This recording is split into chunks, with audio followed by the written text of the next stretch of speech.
Hello hello hello दोस्तों, क्या हाल है। तारीख आज 21 मई 2025, दिन बुधवार हो गया, हिंदी तिथि 9 मई। और आइए बात करते हैं आज के मुख्य समाचार में देश भर की तमाम बड़ी खबरों पर नजर डालते हैं। देखिए दोस्तों, एक तो आज के दिन दुनिया भर में एंटी टेररिज्म डे के रूप में मनाया जाता है, यानी आतंकवाद विरोध दिवस। और इस मौके पर हमारे देश के भी सभी वीर जवानों को सैल्यूट। और वहीं दोस्तों, इतिहास में भी आज का दिन भारत के लिए बुरा दिन रहा है, क्योंकि 34 साल पहले आज ही के दिन भारत के सबसे युवा प्रधानमंत्री की हत्या कर दी गई थी। 21 मई 1991 को राजीव गांधी की आत्मघाती हमले में जान ले ली गई। देश के पूर्व प्रधानमंत्री राजीव गांधी कहा करते थे, भारत युवा राष्ट्र है, मेरा सपना है 21वीं सदी का भारत मजबूत, स्वतंत्र और आत्मनिर्भर बने, दुनिया भर में प्रथम रैंक पर हो। तो चलिए आपको नमन करते हुए आगे बढ़ते दोस्तों अब अपन खबरों में। देखिए पहली खबर, भारतीय टेलीकॉम कंपनी एयरटेल और गूगल कंपनी के बीच एक साझेदारी हुई है, जिसके तहत यूजर्स को क्लाउड स्टोरेज सर्विस 6 महीने तक फ्री मिलेगी। पोस्ट पेड और वाईफाई यूजर्स को यह बेनिफिट मिलेगा 100 GB तक का क्लाउड स्टोरेज डेटा। चलिए खबर आ रही, सरकार का प्लान है भारत में 1 लाख गोदाम बनाए जाएंगे, जिससे ग्रामीण भारत में खाद्य सुरक्षा और समृद्धि बढ़ेगी। देश में फसल कटाई के बाद होने वाले नुकसान को रोकने और किसानों की आमदनी बढ़ाने के उद्देश्य से सरकार ने यह नया प्लान किया है। नए गोदामों का निर्माण किया जाएगा। और खबर आ रही है, मारुति सुजुकी मोटरसाइकिल ने हरियाणा के खरगोदा में रखी दूसरे विनिर्माण संयंत्र की नींव। 2027 से ही यहाँ दुपहिया वाहन बनाने वाली कंपनी अपना प्रोडक्शन शुरू कर देगी। बड़ी खबर आ रही है, अमेरिका ने इमिग्रेशन नीति के तहत भारतीय ट्रेवल एजेंट्स पर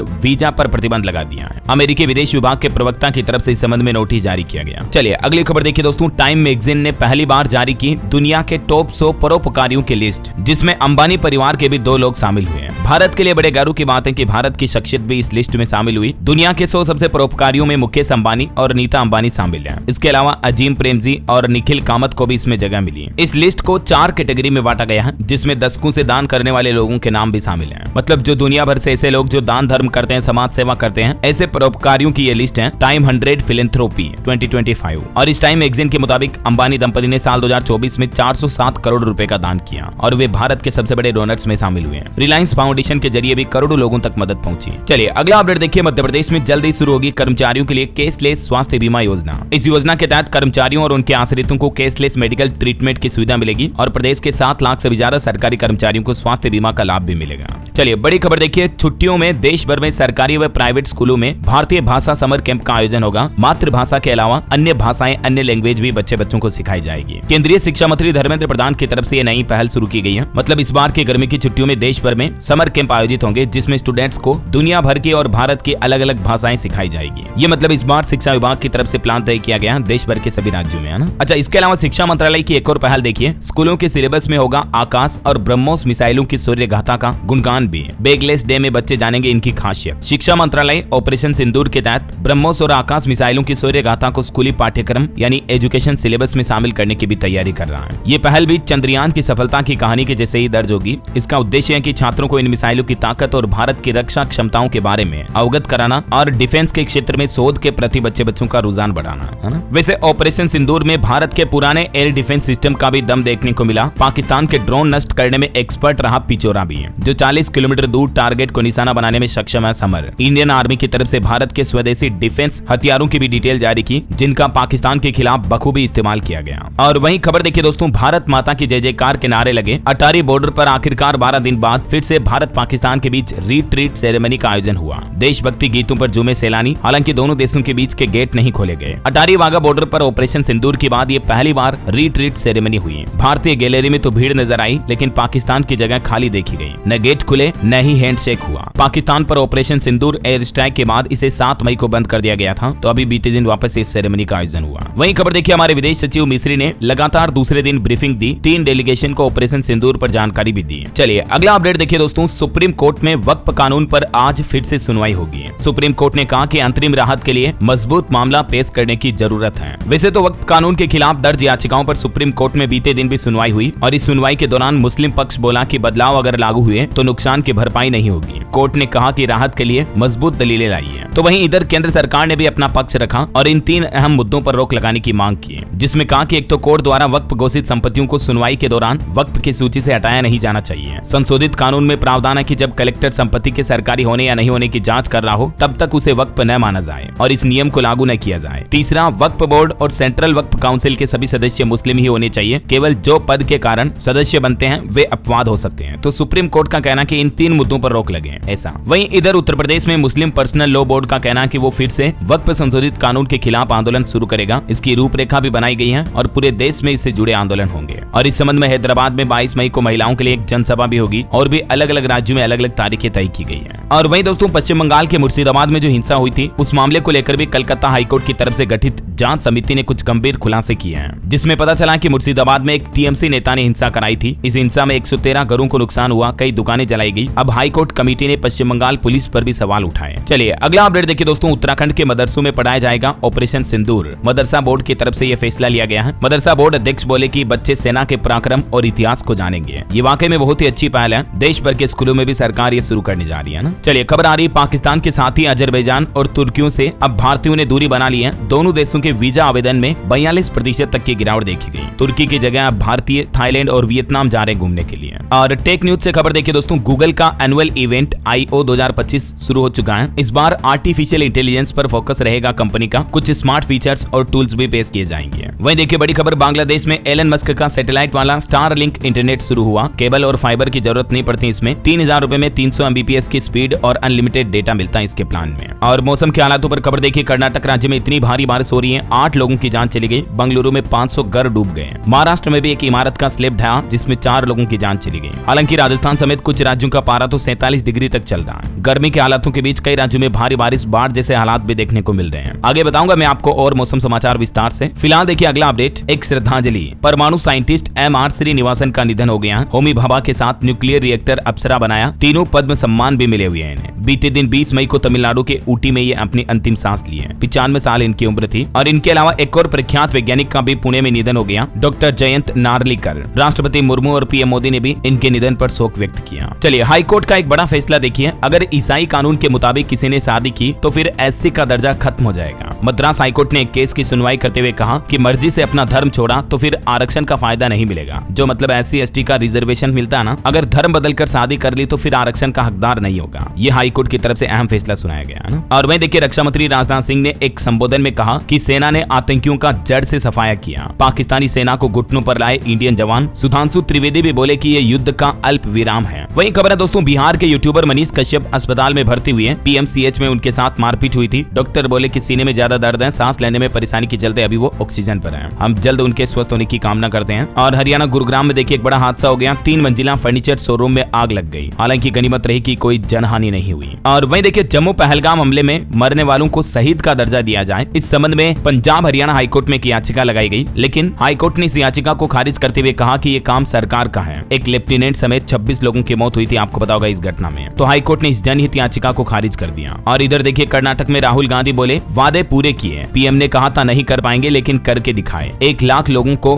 घरों का मालिकाना हक मिला। कांग्रेस नेता राहुल गांधी ने कर्नाटक के विजयनगर में संकल्प रैली आयोजित की और इस दौरान ये बातें कही। वहीं सुप्रीम कोर्ट का एक बड़ा फैसला देखिए, अब फ्रेश लॉ ग्रेजुएट्स नहीं दे सकेंगे जुडिशियल सर्विस एग्जाम। कम से कम 3 साल का कोर्ट रूम एक्सपीरियंस होना जरूरी होगा। यानी जुडिशियल सर्विस के लिए 3 साल वकालत करना जरूरी होगा, तभी ये एग्जाम दे पाएंगे। देश के युवा स्टूडेंट्स वगैरह के लिए बड़ा फैसला है। सुप्रीम कोर्ट ने अपने फैसले में 5 बड़ी बातें कही है। देख सकते हैं आप इस फैसले की डिटेल जानकारी भी है। हालांकि ये जो नया नियम है ये पहले से चल रही भर्तियों पर लागू नहीं होगा, भविष्य की आने वाली भर्तियों पर यह नया नियम लागू होगा, ठीक है ना। और वहीं बिटकॉइन ट्रेडिंग पर भी सुप्रीम कोर्ट ने एक फैसला सुनाते हुए कहा कि बिटकॉइन ट्रेड हवाला की तरह अवैध कारोबार है जो कि अर्थव्यवस्था को प्रभावित कर सकता है। सरकार क्रिप्टो करेंसी पर स्पष्ट नीति क्यों नहीं बनाती है। क्रिप्टो करेंसी पर पूरी तरह से बैन लगाना ना समझी होगी क्योंकि वैश्विक व्यापार में ये नए वित्तीय तंत्र तैयार हो रहे हैं, लेकिन भारत में सरकार को इसको रेगुलेट करना चाहिए, कंट्रोल करना चाहिए। ये कहना है सुप्रीम कोर्ट के जज का, देख सकते हैं आप। और अगला अपडेट देखिए दोस्तों, पश्चिम बंगाल में शिक्षकों ने एक बार फिर से प्रदर्शन किया और मुख्यमंत्री ममता बनर्जी बोली कि बाहरी लोग भी इस प्रदर्शन में शामिल हुए। हर चीज की लक्ष्मण रेखा होती है, आंदोलन करने की बजाय कोर्ट में केस लड़ी है। पश्चिम बंगाल शिक्षक भर्ती घोटाले में नौकरी गंवा चुके युवा टीचर्स पिछले 6 दिनों से लगातार प्रदर्शन कर रहे हैं। और गुजरात के अहमदाबाद में देखिए बांग्लादेशी घुसपैठियों के अवैध निर्माण पर एक बार फिर से तगड़ा एक्शन लिया गया। 4 घंटों में 2000 से ज्यादा मकानों और दुकानों पर बुलडोजर चलाया गया और इस एक्शन के दौरान 3000 से ज्यादा जवान भी तैनात रहे। ये तस्वीरों में देख सकते हैं दोस्तों, पूरी की पूरी गांव जैसे इलाकों को, कॉलोनियों को सपाट कर दिया गया, तबाह कर दिया गया, क्योंकि ये अवैध रूप से बांग्लादेशी लोग अहमदाबाद में आकर अपने गांव बना दिए, पूरे कॉलोनियां बसा दी। देखिए जरा आप। हाल ही में इससे पहले इस संबंध में याचिका गुजरात हाईकोर्ट में भी लगाई थी, लेकिन हाईकोर्ट ने भी इस एक्शन पर स्टे लगाने की याचिका को खारिज कर दिया। और वैसे भी अभी सरकार बांग्लादेश के खिलाफ कई सख्त एक्शन लिए हैं, कई बांग्लादेशी सामानों पर भी प्रतिबंध लगा दिए हैं। तो इस बीच ये एक और बड़ा एक्शन देखने को मिला है ना। चलिए खेल समाचार पर खबर देखिए। IPL मैच में राजस्थान ने चेन्नई को 6 विकेट से हराया। 17 ओवर में चेज किया 188 रन का टारगेट। वैभव सूर्यवंशी की 50 भी देखने को मिली है। और कोरोना मामलों पर बड़ी खबर आ रही दोस्तों, फिर से लौट आया कोरोना। हमारे देश में भी 2 लोगों की मौत होने की खबर है। 257 मरीज सामने आए। केरल राज्य में अभी सबसे ज्यादा 69 केस चल रहे हैं कोरोना के। क्योंकि दोस्तों आजकल के दिनों में दुनिया भर के कई देशों में कोरोना के मामलों में तेजी से बढ़ोतरी देखी जा रही है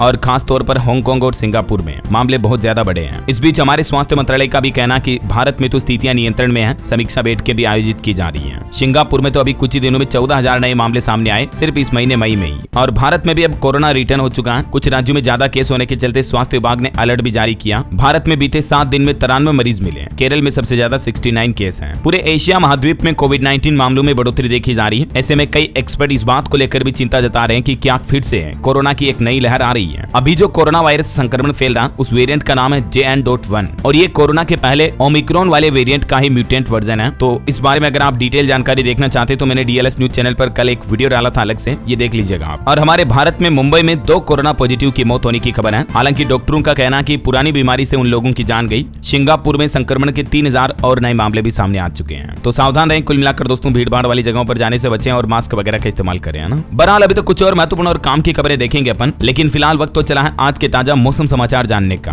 और हाँ, एक छोटी सी गुजारिश आपसे ये है, अगर आप DLS न्यूज चैनल से अभी तक भी जुड़े नहीं हो दोस्तों तो जुड़ जाइए। चैनल को सब्सक्राइब करके बेल आइकन जरूर दबा दीजिएगा और इस वीडियो पर एक लाइक और शेयर भी कर देना ताकि आपको रोजाना की ताजा खबरें, महत्वपूर्ण मुख्य समाचार, काम की न्यूज अपडेट सबसे पहले आपके मोबाइल पर मिलते रहेंगे। ठीक है ना। आप एक बार खुद चैनल पर जाकर देख लो आराम से। हर रोज मैं तारीख वाइज आपके लिए न्यूज अपडेट लाता रहता हूँ। आप खुद कहोगे कि हाँ यार DLS भाई बहुत ही अच्छी काम की खबरें बताते हो। तो चैनल पर जाकर देखो, लाइक करो, शेयर करो, सब्सक्राइब करो और तब तक मैं आपको ले चलता हूँ मौसम अपडेट की तरफ। तो देखिए देश के कई राज्यों में बीते दिन भी मंगलवार को भारी बारिश देखी गई। खास करके कर्नाटक वगैरह में हालात काफी खराब चल रहे हैं। कई लोगों की जान चली गई। कुछ अलग अलग राज्यों के हालात देखिए आप। राजस्थान में भी उदयपुर में तेज हवा के साथ बरसात हुई। कई पेड़ पौधे गिर गए। कई जिलों में भीषण गर्मी पड़ रही तो कुछ जिलों में बारिश के हालात चल रहे हैं। इधर मध्य प्रदेश के भी 40 जिलों में आंधी बारिश का अलर्ट है। रीवा में खंभे गिरे। करंट की वजह से एक किसान की भी जान चली गई। बिहार के भी 27 जिलों में आंधी बारिश की चेतावनी। सुपौल में आकाशीय बिजली गिरने से 2 लोगों की मौत हो गई। हरियाणा में आज से अब 2 दिन हीट वेव की चेतावनी। तापमान 45 डिग्री के पार पहुंचा। तो वहीं झारखंड के हालात देखिए आप। राजधानी रांची में हवा के साथ तेज बारिश हुई। आज और कल भी पूरे राज्य में भारी बारिश की संभावना है। 23 मई तक आंधी तूफान को लेकर मौसम विभाग ने येलो अलर्ट जारी किया है झारखंड में। पंजाब में अब आज से गर्मी सताएगी। 2 दिन मौसम शुष्क रहेगा। फिर 23 तारीख के बाद बारिश और तेज हवाएं चलने का अनुमान रहेगा पंजाब में भी, है ना। बाकी और भी दोस्तों अगले 24 घंटों के दौरान मौसम की संभावित गतिविधियां क्या रह सकती हैं, जिसकी जानकारी आप देख सकते हैं। 21-22 मई को किन किन राज्यों में बारिश की गतिविधियां रहेगी और 4-5 दिनों के बाद केरल में मानसून के भी पहुंचने की संभावना है। इस बार मानसून भी जल्दी आ रहा है ना। चलिए मौसम के बाद अब अपन आज के सराफा बाजार पर नजर डाल लेते हैं। तो देखिए सोने का दाम 32 रुपए की मामूली बढ़ोतरी के साथ 93,807 रुपए प्रति 10 ग्राम चल रहे हैं। जबकि चांदी के भाव में भी कोई ज्यादा बढ़ोतरी नहीं हुई। 45 रुपए की बढ़ोतरी के साथ अभी 95,800 रुपए प्रति किलो सिल्वर का प्राइस चल रहा है। और भी अलग अलग कैरेट के हिसाब से गोल्ड का रेट आप देख सकते हैं। और चलिए साथ के साथ कुछ मार्केट अपडेट्स भी देख लेते हैं। बीते दिन भारतीय शेयर बाजार में तगड़ी गिरावट देखने को मिली। 873 अंक लूट का सेंसेक्स। निफ्टी भी 250 अंक से ज्यादा टूटा। और म्यूचुअल फंड पर एक रिपोर्ट सामने आ रही है। देखिए MP की रिपोर्ट में पता चला कि म्यूचुअल फंड उद्योग ने नया शिखर छुआ। 65.74 लाख करोड़ रुपए म्यूचुअल फंड का इन्वेस्टमेंट फंड हो चुका है। और SIP में निवेश भी 45% तक बढ़ा है। बीते वित्त वर्ष 2024-25 से लेकर अब तक ये उछाल देखने को मिला।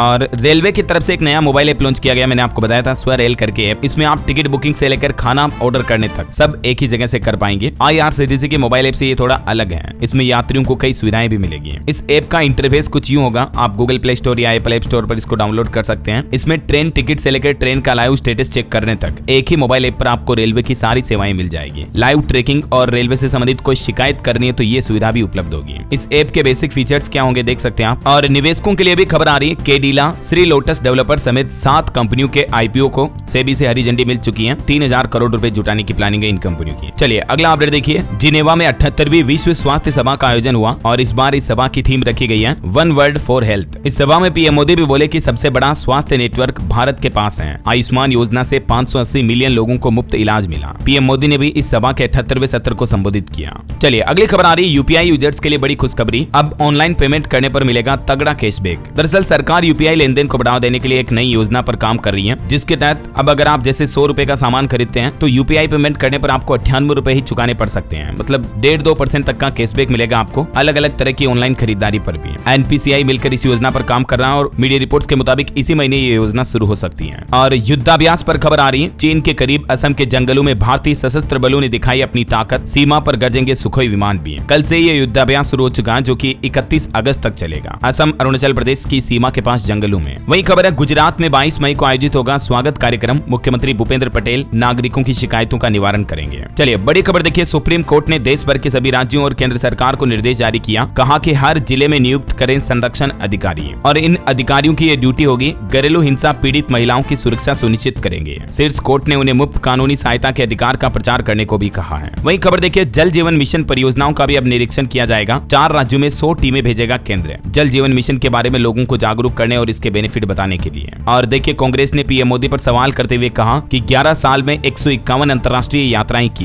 72 देशों में गए। कांग्रेस अध्यक्ष मल्लिकार्जुन खड़गे ने पीएम मोदी की विदेश नीति पर सवाल उठाते हुए कहा कि इतनी यात्राएं करने के बावजूद भारत को उतना अच्छा अंतर्राष्ट्रीय समर्थन क्यों नहीं मिल पा रहा है। और व्यापारियों के लिए एक अच्छी खबर आ रही, छोटे व्यापारियों को आगे बढ़ाने के लिए PHDCCI ने लॉन्च किया SME मार्केट सेंटिमेंट इंडेक्स। इसके जरिए उद्योग निकाय की कोशिश सरकार की पहलों का छोटे उद्योगों पर असर बताना और इंडस्ट्री की वर्तमान स्थिति का पता लगाना है। वहीं हिमाचल प्रदेश सरकार की नई पहल देखिए, 6000 NPS कर्मचारियों को मिलेगा 2% अतिरिक्त DA। पुरानी पेंशन का इंतजार कर रहे राज्य बिजली बोर्ड के 6000 NPS कर्मचारियों को अब एक्स्ट्रा महंगाई भत्ता मिलेगा। मतलब ये हिमाचल सरकार की तरफ से नई पहल है बिजली कर्मचारियों के लिए, है ना। और रेलवे से एक अच्छी खबर देखिए दोस्तों, दिल्ली से लेकर मेरठ तक के लिए लोगों के लिए अच्छी खबर आई है। एक साथ दौड़ेगी नमो भारत ट्रेन और मेरठ मेट्रो ट्रेन, जल्दी ये ट्रैक पर रनिंग करते नजर आएगी। और खबर है, FCI और CWC के गोदाम हाईटेक होंगे, 1280 करोड़ रुपए खर्च करेगी सरकार। अभी शुरुआत में मैंने एक खबर बताई थी, सरकार 1 लाख नए गोदाम खोलने का भी प्लान कर रही है और अब करोड़ों रुपए से जो वर्तमान में गोदाम है उनके इंफ्रास्ट्रक्चर को भी सही किया जाएगा। ये भी सरकार का प्लान है ना। गेहूं खरीदारी पर भी सरकार ने डेटा जारी किए, 290 लाख टन गेहूं खरीदा गया अब तक कुल, और टोटल 320 से 325 लाख टन होने की उम्मीद है। भूकंप पर खबर आ रही दोस्तों, भारत के पड़ोसी देश नेपाल में भूकंप से हिली धरती, 4.7 तीव्रता का भूकंप आया। हालांकि गनीमत रही कि जान माल का नुकसान नहीं हुआ। चलिए बड़ी खबर देखिए, क्वालिटी टेस्ट में फेल हुए 196 दवाओं के सैंपल। स्पेशली एक राज्य में नकली दवाओं का बड़ा खुलासा सामने आया। CDSCO यानी central drugs standard control organisation की जांच में आपको पता होगा पिछले महीने अप्रैल में भी 196 दवाओं की सैंपल ली गई जो नॉट ऑफ स्टैंडर्ड क्वालिटी के मिले, यानी सही नहीं पाए गए। और अब कुछ और दवाओं के सैंपल भी इस लिस्ट में फेल पाए गए हैं। खास करके बिहार राज्य से दवाओं के नमूनों में ये बड़ी गड़बड़ी देखी गई। और वहीं देखिए, सरकार ने किसानों को बड़ी सौगात दी, बिना सिबिल स्कोर के भी अब लोन मिल पाएगा। आने वाली खरीफ फसलों की बुआई से पहले सरकार की तरफ से ये बड़ी सौगात दी गई है। खास करके महाराष्ट्र राज्य में मुख्यमंत्री ने ये निर्देश जारी किया कि बैंक किसानों का सिबिल स्कोर ना चेक करें और उन्हें कृषि लोन दे दें। सिबिल स्कोर नहीं मांगेंगे अब बैंक, वरना बैंकों पर एक्शन लिया जाएगा। चलिए, भारतीय रिजर्व बैंक RBI का एक बड़ा ऐलान देखिए, एक और बैंक का लाइसेंस कैंसिल कर दिया है। RBI ने लखनऊ के HCBL कोऑपरेटिव बैंक का लाइसेंस रद्द कर दिया है और इस बैंक के खाताधारकों को यानी डिपोजिटर्स को 5 लाख रुपए तक का इंश्योरेंस कवर मिलेगा, यानी 5 लाख रुपए तक के उनके खाते में जमा पैसे हैं वो पूरे वापस मिल जाएंगे। चलिए खबर देखिए, उत्तर प्रदेश में प्राइमरी के बाद अब माध्यमिक स्कूलों में भी गर्मी की छुट्टियों की घोषणा हो चुकी है। शिक्षा मित्रों के बहिष्कार के बीच समर कैंप का आयोजन भी होगा आज से।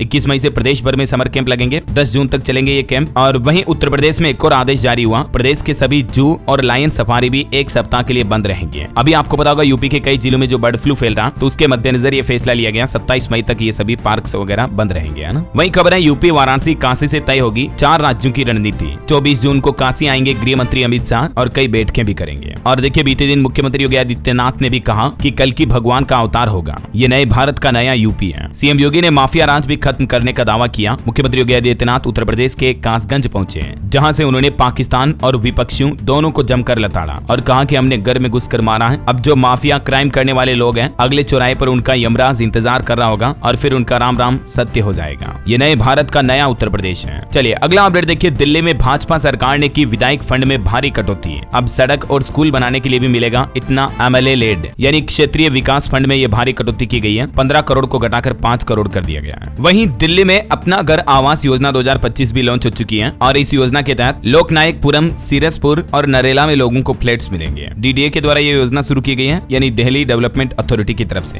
पहले आओ पहले पाओ के आधार पर सबके लिए फ्लैट का मौका होगा। अच्छा, दिल्ली वासियों के लिए एक और अच्छी खुशखबरी है, सोलर पैनल लगवाने वालों को अब ज्यादा सब्सिडी मिलेगी। दिल्ली सरकार ने फैसला लिया है, सोलर पैनल लगाने के लिए 30,000 रुपए तक की सब्सिडी दिल्ली गवर्नमेंट अपनी तरफ से देगी। जबकि केंद्र सरकार की तरफ से भी आपको पता होगा, प्रधानमंत्री सूर्य घर योजना के तहत रूफटॉप सोलर पैनल लगाने पर 78,000 रुपए तक की सब्सिडी दी जाती है ना। तो अब ये 78 और 30,000 रुपए टोटल दिल्ली में सोलर पैनल लगाने वालों को 1,08,000 रुपए तक की सब्सिडी मिल पाएगी, जिससे कि हर महीने बिजली बिल में तकरीबन 4200 रुपए तक की बचत होगी, है ना। और दिल्ली के पूर्व अरविंद केजरीवाल सरकार की तरफ से भी छात्र विंग ASAP लॉन्च की गई है। मुख्यमंत्री अरविंद केजरीवाल ने कहा कि दिल्ली में बर्बाद हो रहे सरकारी स्कूल बाउंसर तक लगा दिए गए। ASAP इस पहल का नाम है, association of student for alternative politics. तो दिल्ली में आम आदमी पार्टी का कहना कि ASAP बनेगा वैकल्पिक राजनीति का सशक्त मंच। अरविंद केजरीवाल ने स्टूडेंट विंग का ये नया लोगो भी लॉन्च किया। ये जिस तरह से एबीवीपी वगैरह छात्र संगठन होते हैं, उसी तरह से दिल्ली की आम आदमी पार्टी का ये छात्र संगठन का ग्रुप होगा ना। और वही देखिए, दिल्ली की पहली ट्रांसजेंडर पार्षद बॉबी ने भी तोड़ा आम आदमी पार्टी से रिश्ता। अब उन्होंने नई पार्टी ज्वाइन कर ली है। जो अभी 2-3 दिन पहले 15 पार्षदों ने नई पार्टी बनाई थी ना, इंद्रप्रस्थ विकास पार्टी है, तो उसमें जुड़ गई है वो भी। एकमात्र ट्रांसजेंडर पार्षद थी ये आम आदमी पार्टी की। और दिल्ली की बातें हो रही तो कुछ और अपडेट देख लीजिए फटाफट से। देखिए, दिल्ली सरकार ने कक्षा 6 से 8वीं तक के छात्रों के लिए शुरू किया नया प्री वोकेशनल एजुकेशन प्रोग्राम भी, और इसके अंतर्गत छात्रों में जीवन कौशल और व्यावसायिक जागरूकता पर जोर दिया जाएगा। वहीं दिल्ली के प्रदूषण का भी समाधान निकालेंगे देश के 22 संस्थान। 15 दिनों में भेजेंगे सुझाव और फिर उन सुझावों पर सरकार अंतिम फैसला लेगी। दिल्ली में वायु प्रदूषण की समस्या से निपटने के लिए डीपीसीसी ने मौसम विभाग और आईआईटी समेत देश के 22 संस्थानों से सुझाव मांगे हैं। तो ये भी दिल्ली सरकार नई पहल कर रही है। चलिए अगली खबर देखिए दोस्तों। हरियाणा के यात्रियों के लिए गुड न्यूज। जयपुर समेत 4 रूटों पर एसी बसों में सफर कर सकेंगे लोग। अब ये नई बस सेवाएं शुरू हो रही है हरियाणा के इन शहरों से। और हरियाणा बिजली बोर्ड की वेबसाइट भी पिछले कुछ दिनों से हैक होने की खबरें आ रही है। 12 दिन से उपभोक्ता परेशान है, कई सारी सेवाएं ठप हैं। बिजली से जुड़े इस पोर्टल पर काम नहीं हो पा रहे हैं। वहीं हरियाणा गुरुग्राम के सरकारी और प्राइवेट कॉलेजों में ऑनलाइन आवेदन की प्रक्रिया भी शुरू हो चुकी है। 5000 से भी ज्यादा सीटों पर एडमिशन होने हैं। चलिए अगला अपडेट देखिए। एक सर्वे रिपोर्ट सामने आ रही है कि भारतीय युवाओं की पारिवारिक बिजनेस में दिलचस्पी कम ही है, जिससे भारत में उत्तराधिकार का संकट पैदा हो रहा है। वहीं खबर है डीएलएफ शुरू करेगा 17,000 करोड़ रुपए के रेजिडेंशियल प्रोडक्ट्स भी। फाइनेंशियल ईयर 2026 के लिए प्लानिंग बनाई गई है। चलिए अगली खबर देखिए। मेट्रो प्रोजेक्ट से तुर्की से जुड़ी कोई भी कंपनी अगर मिली तो तुरंत उसका ठेका रद्द किया जाएगा। मध्य प्रदेश में मंत्री की तरफ से आदेश जारी किया गया भोपाल इंदौर मेट्रो परियोजनाओं के लिए। और महिलाओं के लिए एक महत्वपूर्ण जानने वाली खबर देखिए आप कि क्या गर्भ निरोधक गोली से बढ़ता है हार्ट अटैक का खतरा। हाल ही में वैज्ञानिकों की स्टडी में चौंकाने वाला खुलासा सामने आया है, और इस स्टडी के बाद ये चिंता जताई गई है कि लंबे समय तक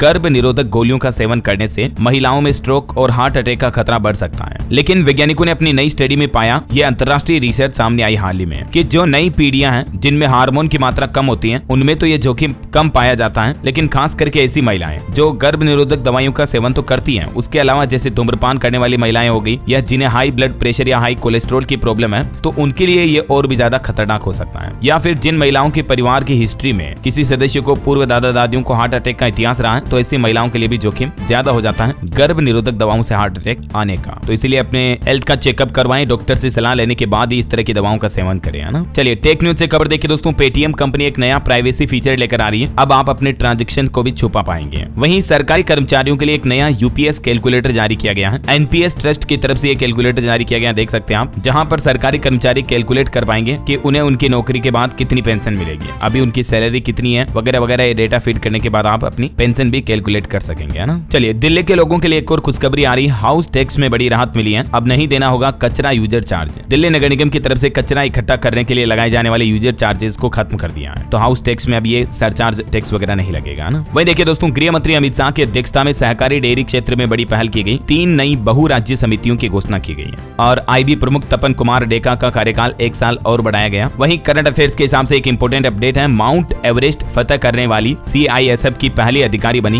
गीता समोटा। मैंने कांग्रेट्स इनको। और केंद्रीय मंत्री ज्योतिरादित्य सिंधिया का कहना है कि भारत में उपग्रह संचार बाजार साल 2028 तक $20 बिलियन तक पहुंच जाएगा। वहीं खबर आ रही पद्म पुरस्कार 2026 के लिए 31 जुलाई तक राष्ट्रीय पुरस्कार पोर्टल पर नामांकन दर्ज कराए जा सकते हैं। गृह मंत्रालय की तरफ से ये तारीखों की घोषणा की गई। और देखिए, वित्त मंत्री निर्मला सीतारमण ने नई दिल्ली में भारतीय प्रतिस्पर्धा आयोग के 16वें वार्षिक दिवस को भी संबोधित किया। खबर है योग संगम पोर्टल पर अब तक 1000 से भी ज्यादा संगठनों ने अपना पंजीकरण करवा लिया है। 21 जून को योग दिवस के दिन इस पोर्टल पर एक साथ कार्यक्रम आयोजित होंगे। वहीं देखिए, मिजोरम राज्य को पूर्ण साक्षर राज्य घोषित किया गया, और ये उपलब्धि हासिल करने वाला देश का पहला स्टेट भी बन चुका है, जहां सभी लोग पढ़े लिखे हो चुके हैं। पूर्ण साक्षर राज्य का दर्जा मिल चुका, मतलब जो कि शिक्षा के क्षेत्र में एक बहुत ही अच्छी उपलब्धि है। और वही खबर है, केंद्रीय मंत्री जगत प्रकाश नड्डा ने इंडियन केमिकल काउंसिल के प्रतिनिधिमंडल के साथ भी बैठक की। चलिए अगले बड़ी खबर देखिए दोस्तों। जल्दी जल्दी नौकरी बदलना अब होगा मुश्किल। सुप्रीम कोर्ट की तरफ से एम्प्लॉयर के पक्ष में एक बड़ा फैसला सुनाया गया, मतलब कंपनियों के पक्ष में। सुप्रीम कोर्ट ने एक केस की सुनवाई करते हुए कहा कि सर्विस बॉन्ड व्यापार पर रोक नहीं है, और कंपनियां इसे तोड़ने वाले कर्मचारियों से उनकी ट्रेनिंग पर हुए खर्चे को वसूल सकती हैं। व्यापार पर रोक का मतलब होता है कि कर्मचारी को उसके पैसे को न करने पर मजबूर करना, जो कि कॉन्ट्रैक्ट एक्ट की धारा 27 के तहत प्रतिबंधित है। ये क्या था पूरा मामला, आप देख सकते हैं स्क्रीन पर। चलिए अगले बड़े खबर आ रही, कहीं आप भी तो नहीं खा रहे केमिकल से पके फल। FSSAI की तरफ से एक चौंकाने वाला खुलासा किया गया है। Food safety standard authority of India FSSAI ने देश के सभी राज्यों और केंद्र शासित प्रदेशों से निरीक्षणों में तेजी लाने और गलत प्रक्रियाओं से फल पकाने वाले एजेंटों को रोकने का आग्रह किया है। खास करके अभी गर्मी के समय में केमिकल से आम वगैरह पकाए जाते हैं। हर सीजन में कई फलों को केमिकल से पकाया जाता है ना। तो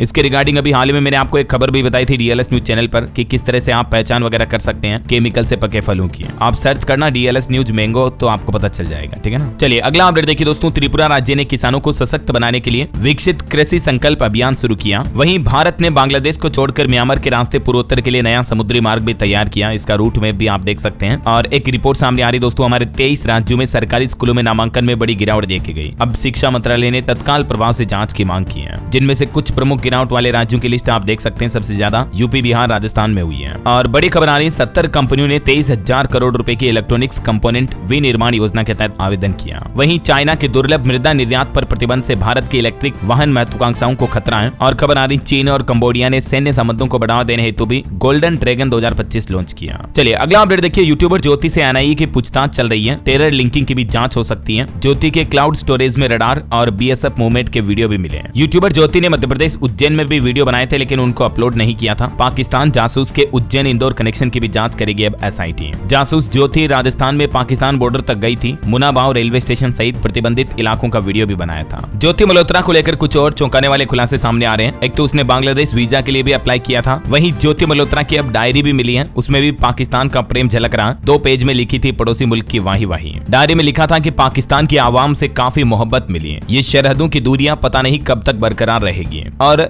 ज्योति मल्होत्रा की व्हाट्सएप चैट से भी कुछ ISI से कोड वर्ड में बातचीत करने के तार सामने आए हैं। वहीं एक और खुलासा ये सामने आ रहा है कि पहलगाम हमले के बाद अम्बेसी में केक लेकर आए युवक से भी पाकिस्तान में मिली थी ज्योति। जिस पाकिस्तान दूतावास के दानिश की वजह से फंसी यूट्यूबर ज्योति मल्होत्रा, उसके साथ रामपुर के शहजाद का भी कनेक्शन सामने आया। और हाल ही में आपको पता होगा, ना सिर्फ ज्योति बल्कि हरियाणा पंजाब से कई सारे यूट्यूबर और जासूस पकड़े गए। तो ऐसी घटनाओं पर अब हरियाणा सरकार ने फैसला लिया है, यूट्यूब चैनलों पर भी पाबंदी लगाई जाएगी। कुछ नए नियम लागू किए जाएंगे। मुख्यमंत्री ने SOP बनाने को कहा। पाकिस्तान से जुड़े ज्योति जैसे सभी यूट्यूबरों पर सख्त कार्रवाई होगी। और वहीं खबर है, पाकिस्तान बॉर्डर पर सेना की मीडियम मशीन गन का एक और नया वीडियो जारी किया। आर्मी ने इससे पाकिस्तानी बंकर और चौकियां तबाह की थी। चलिए अगला अपडेट देखिए। उत्तर प्रदेश में राजकीय शिक्षकों को तबादले में मिलेगी पसंद की प्राथमिकता। शिक्षकों के ट्रांसफर को लेकर नए निर्देश जारी किए यूपी की योगी सरकार ने। वहीं खबर है, यूपी के इस जिले में 3 नई सड़कें बनाई जाएगी। ढके जाएंगे भूमिगत बिजली केबल और नाले भी। मेरठ शहर में ये काम चल रहा है। और बिहार के कुछ अपडेट्स देखिए दोस्तों। BPSC टीचर्स को प्राण नंबर के लिए ENPS पोर्टल पर करना होगा आवेदन। बिहार लोक सेवा आयोग की तरफ से ये निर्देश जारी हुआ। वहीं बिहार सरकार अब स्टार्टअप पर फोकस बढ़ा रही है। नवाचार के लिए अब तक 1522 रजिस्ट्रेशन हो चुके हैं। वहीं देखिए, सरकारी रोक वाली सूची की जमीन की खरीद बिक्री करने वालों पर भी अब बिहार सरकार शिकंजा कसेगी। और बिहार के नीतीश सरकार ने एक और खुशखबरी दी। हर जिले में खुलेगा मॉडल B.Ed कॉलेज भी, जिनमें 120 से ज्यादा सीटें होगी। युवा स्टूडेंट छात्र छात्राओं के लिए अच्छी खबर है ना। इसके अलावा बिहार में एक बड़ा प्रशासनिक फेरबदल भी हुआ। 3 दर्जन अधिकारियों का तबादला यानी ट्रांसफर किया गया और 36 अनुमंडलों में नए SDO भी बनाए गए। चलिए खबर देखिए। विदेश मंत्री डॉक्टर S जयशंकर ने हेग में नीदरलैंड्स के प्रधानमंत्री डिक सूप से भी मुलाकात की। दोनों देशों के बीच द्विपक्षीय वार्तालाप भी हुई।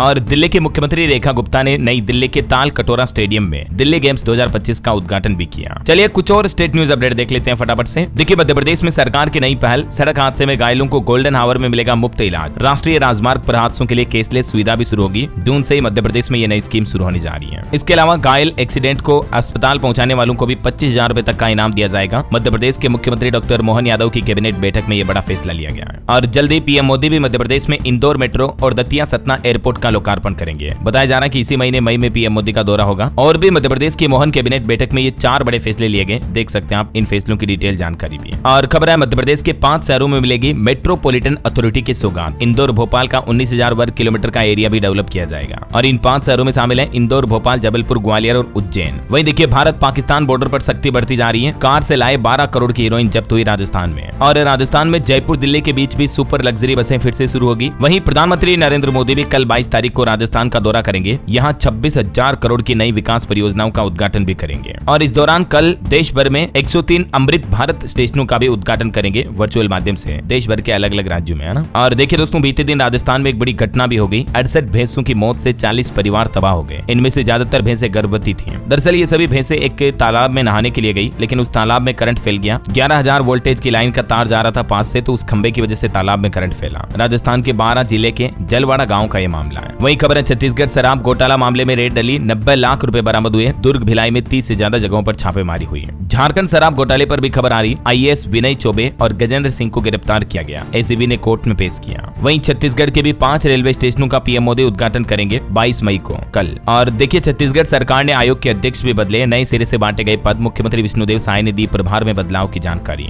छत्तीसगढ़ में 23 शिक्षक संगठनों ने भी चेतावनी दी, कहा कि युक्तिकरण अगर रद्द नहीं हुआ तो 28 तारीख से अनिश्चितकालीन आंदोलन शुरू करेंगे। वहीं खबर है छत्तीसगढ़ में कलाकारों की पेंशन बढ़ी, लोक कलाकार सिद्धार्थ महाजन ने मुख्यमंत्री का आभार जताया, युवा कलाकारों के लिए नई योजनाओं की मांग भी की है। और देखिए छत्तीसगढ़ कांकेर में भी पेंशनर्स ने सरकार के खिलाफ प्रदर्शन किया, डीए बढ़ोतरी में 8-9 महीने की देरी पर आदेश की कॉपी भी जलाई। छत्तीसगढ़ में रजिस्ट्री पर भी 10 नए नियम लागू हो चुके, मैंने आपको पहले ही बताई थी डिटेल। वहीं उत्तर प्रदेश में किसानों की आय बढ़ाने के लिए नई पहल देखिए, लखनऊ में सीआरबी और यूएनईपी की बैठक हुई, कैपिटल्स अप्रोच पर चर्चा हुई। और यूपी में लखनऊ नोएडा के स्मारकों और पार्कों की भी सूरत बदलेगी, 73 करोड़ का बजट पास हुआ, इनका सुधार किया जाएगा ना। वहीं उत्तर प्रदेश में विद्युत कर्मचारी 21 मई से 3 घंटे का कार्य बहिष्कार करेंगे, निजीकरण के खिलाफ विरोध जताएंगे। और यूपी अंचल एपीआई मामले में 1 जुलाई को सुनवाई होगी। यूपी गोरखपुर डीडीओ ने भी जारी किए पीजी कोर्स के नतीजे। और उत्तर प्रदेश में स्वास्थ्य विभाग के अधिकारियों के साथ आजमगढ़ डीएम की बैठक हुई, जननी सुरक्षा योजना का 15 दिन के अंदर भुगतान किया जाएगा। वहीं यूपी गाजियाबाद कमिश्नरेट में 30 जून तक धारा 163 लागू हुई, सभी धरना प्रदर्शन व जुलूसों पर रोक रहेगी। और खबर देखिए बिहार में रोजगार को लेकर बड़ा ऐलान हुआ, मंत्री जमा खान बोले कि सभी विभागों में नियुक्तियां जारी हैं, 12 लाख लोगों को मिलेगी नौकरी। बिहार में आशा कार्यकर्ताओं ने भी मधुबनी में प्रदर्शन किया, मासिक वेतन 2500 से बढ़ाकर 10,000 रुपए करने की मांग है। और पंजाब में देखिए भाखड़ा जल विवाद की हाईकोर्ट में अगली सुनवाई 22 तारीख को होगी। हरियाणा में फसली ऋण बढ़ने से हुड्डा नाराज हुए, बोले 7% ब्याज लगा दिया गया, सरकार तुरंत फैसला वापस ले। वहीं पंजाब में पराली जलाने की 9000 से ज्यादा घटनाएं सामने आई, वार्निंग यानी चेतावनी के बाद भी किसान भाई लोग पराली जला रहे हैं। पंजाब के मुख्यमंत्री ने 450 मुलाजिमों को भी नियुक्ति पत्र दिए।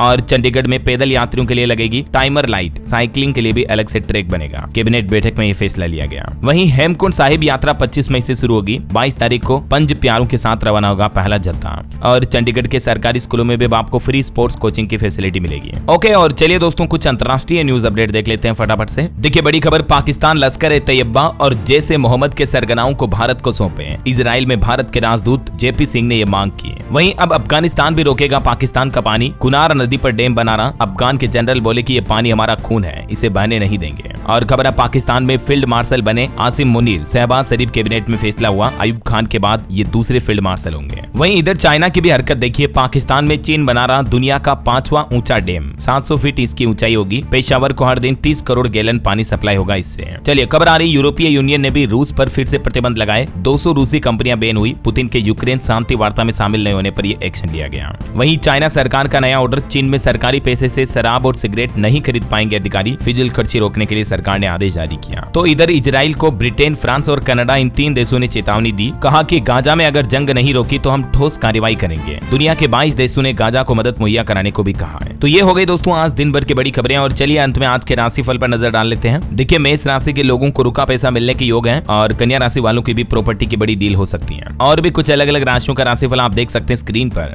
और हाँ दोस्तों, आप मुझे कमेंट करके बताइए कि हमारे देश के किस राज्य को पूर्ण साक्षर राज्य घोषित कर दिया गया है, और देश का पहला ऐसा कौन सा राज्य है जो लिटरेसी में कंप्लीट हो चुका, नंबर 1 बन चुका, कमेंट करके बताइए। सही जवाब देने वाले लोगों को रैंडमली सेलेक्ट होने पर डीएलएस न्यूज टीम की तरफ से एक शानदार सरप्राइज गिफ्ट जीतने का मौका मिलेगा, है ना। और इसी के साथ ही अगर आपको वीडियो अच्छा लगा तो इसे लाइक करना, शेयर भी करना, डीएलएस न्यूज चैनल को सब्सक्राइब करके बेल आइकन जरूर दबा देना, रोजाना ऐसी इन्फॉर्मेटिव जानकारियां, महत्वपूर्ण समाचार देखते रहने के लिए। ओके, ख्याल रखिएगा अपने आप का, अपने परिवार का। मिलेंगे अगले नेक्स्ट अपडेट में, तब तक के लिए जय हिंद, जय भारत, वंदे मातरम।